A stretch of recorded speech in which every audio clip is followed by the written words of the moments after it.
Africa is no stranger to having dictators who steal public funds to enrich themselves, or the people who they claim to serve languish in poverty. Dictators like Muammar Gaddafi and Mobutu Sese Seko managed to amass great fortunes over long periods of time. But on today's History 101, we look into a story of a man who embezzled $5 billion after being in power for only 5 years, and how international banks were central in helping Sani Abacha in siphoning the $5 billion.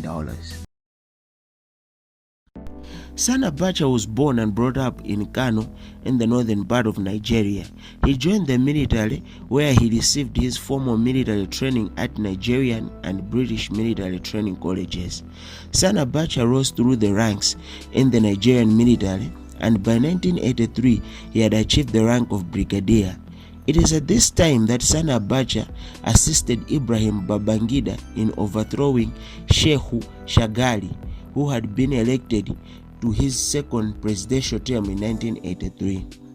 Muhammadu Buhari became Nigeria's leader, but just 2 years later, Babangida overthrew Buhari and installed himself as a leader, with Abacha second in command. Elections were held in 1993 and were won by Moshoodi Abiola, a candidate supposedly supported by Babangida. However, Babangida nullified the elections and set up a civilian interim government, and Abacha was appointed Minister of Defense. On the 17th November 1993, Sani Abacha launched his own coup and overthrew the civilian president and installed himself as the president.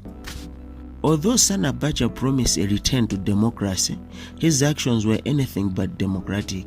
He banned political activities of any kind, fired a large portion of the military, controlled the press, and assembled a personal security force of over 3,000 men. Consequently, the following decisions come into immediate effect. The interim national government is hereby dissolved.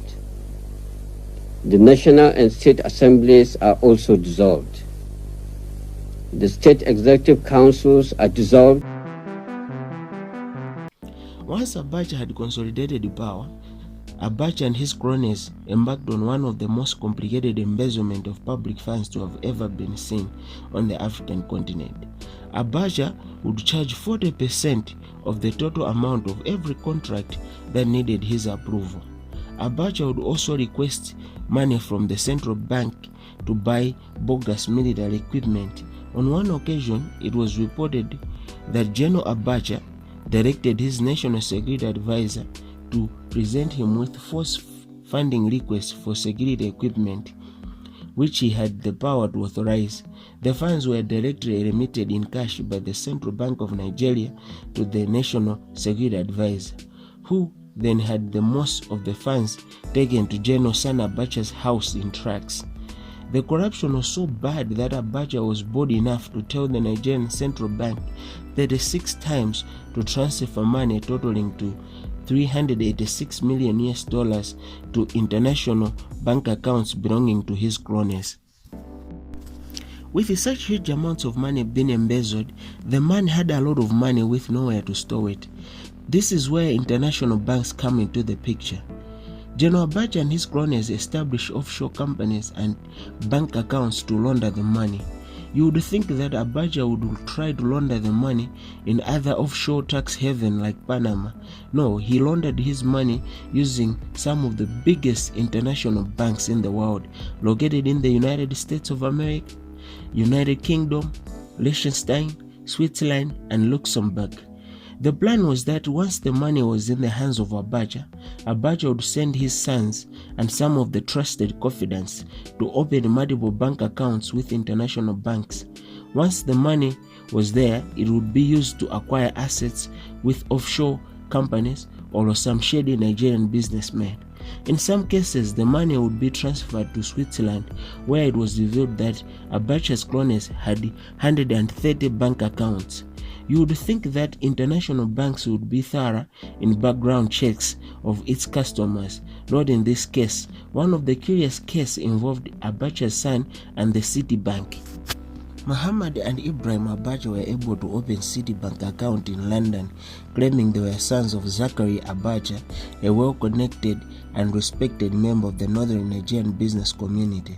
Later, the sons would open a New York account. In 1994, a sum of $47 million was paid into the New York account. The brothers said the money was from their interest in an airline business that was flying between Lagos, Nigeria, and New York. The bank accepted the deposit. If the bank had checked, it would have found flights to Nigeria had ceased more than a year earlier when Lagos Airport was declared unsafe. By 1996, 8 years after they opened an account, Citibank finally realized that the charming brothers it was dealing with were sons of the Nigerian dictator General Sani Abacha. However, it did not do much with this information, even though the general's 5 years in charge of Nigeria were branded by widespread corruption, human rights abuses, and execution of opponents. In 1998, Citibank in London held $60 million in deposits for the two brothers. When the new Nigerian government started an investigation, Citibank helped the two brothers arrange for $39 million to disappear to Switzerland. The embezzlement of public funds came to a squishing halt when General Sani Abacha died on the 8th June 1998 of suspected heart attack. Following the death of General Sani Abacha, he was replaced by General Abdulsalami Abubakar, Minister of Defense, who became head of state and constituted a transitional government.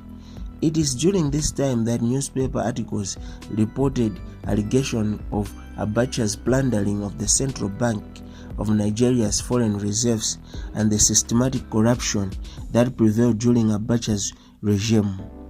The public began to demand that these allegations be investigated. On the 23rd July 1998, the Abubakar government set up a special investigation panel with the task of investigating the root and corruption that took place during the Abacha government.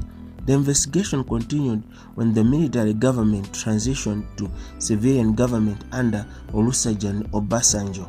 This investigation led to the freezing and seizing of bank accounts and assets of Abacha in Nigeria and foreign countries.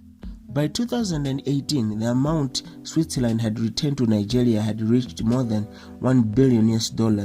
In June 2014, Liechtenstein did eventually send Nigeria $277 million.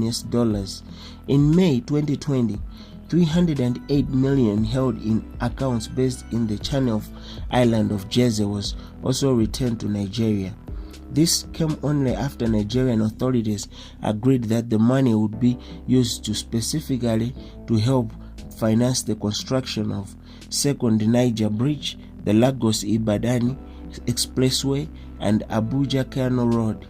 Mr. Moffrin, a Swiss lawyer helping Nigerian government to track the laundered money, explained to the BBC that there is 30 million sitting in the UK yet to be returned, along with $144 million in France and a further $18 million in Jersey. The total amount recovered is just more than $2.4 billion.